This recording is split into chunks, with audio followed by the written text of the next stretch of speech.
जय जय शङ्कर हर हर शङ्कर जय जय शङ्कर हर हर शङ्कर जय जय शङ्कर हर हर शङ्कर जय जय शङ्कर.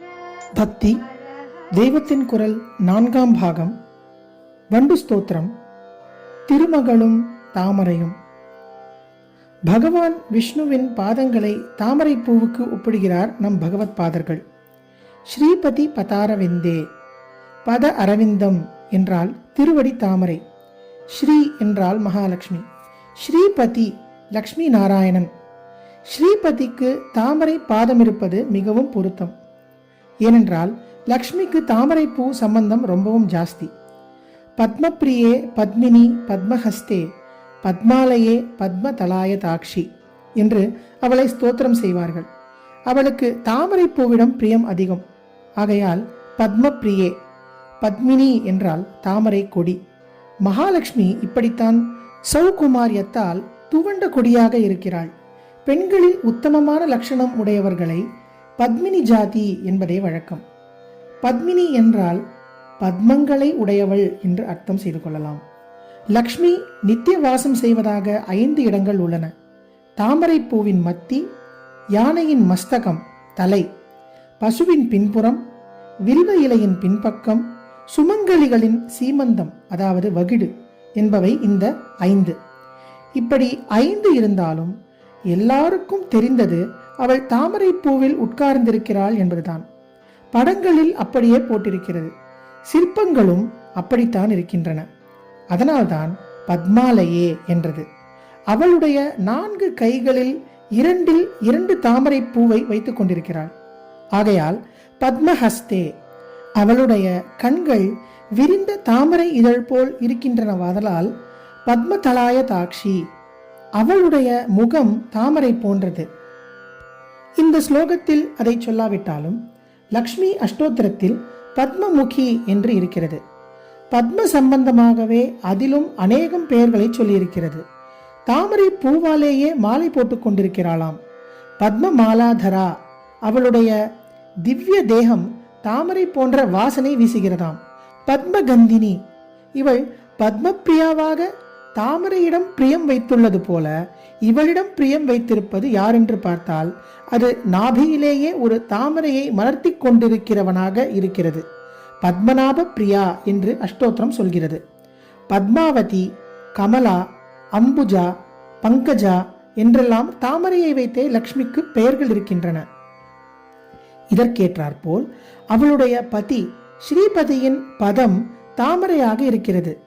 ஸ்ரீபதி பதாரவிந்தே. அரவிந்தாசனையான லக்ஷ்மி க்ஷீராப்தியில் சேஷ பரியங்கத்தில் பகவானின் பாதார விந்தத்தை தான் பிடித்து கொண்டிருக்கிறாள். அவளையும் இந்த ஸ்லோகத்தில் சொல்லாமல் சொல்லி தம்பதி சமேதராக தர்சனம் பண்ணி வைக்கிறார். கங்கை சுரக்கும் திருவடி. தாமரை என்றால் அதிலிருந்து தேன் சுரக்க வேண்டும். பகவானின் பாத தாமரையிலிருந்து எந்த தேன் சுரக்கிறது? திவ்ய துனி மகரந்தே.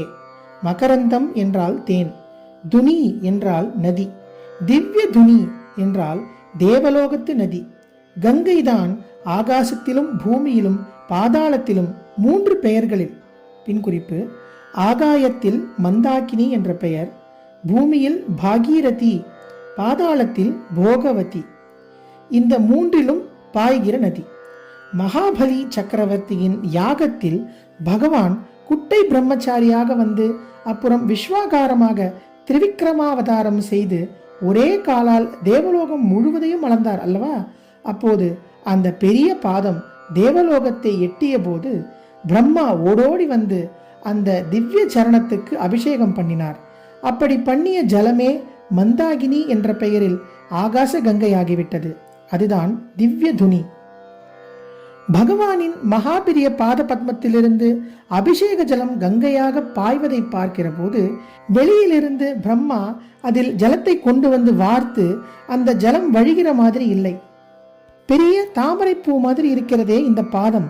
இந்த தாமரையே தான் அந்த கங்கையான தேனை தன்னிலிருந்தே பொழிய விடுவது போல் இருக்கிறது. திவ்ய துனி மகரந்தே. பகவானின் பாத தாமரை சுகந்தம் வீசுகிறது. நாமெல்லாம் சென்ட் போட்டு கொண்டால்தான் வாசனை. பகவான் சுவாபாவிகமாகவே, அதாவது இயற்கையாகவே திவ்ய வாசனை வீசுகிற தேகம் கொண்டவன். சுகந்திம், கந்தத்வாராம் என்றெல்லாம் வேதத்திலேயே தெய்வமூர்த்திகளை சொல்லியிருக்கிறது. ஜெய ஜெய சங்கர, ஹரஹர சங்கர, மகாபிரியவா சரணம்.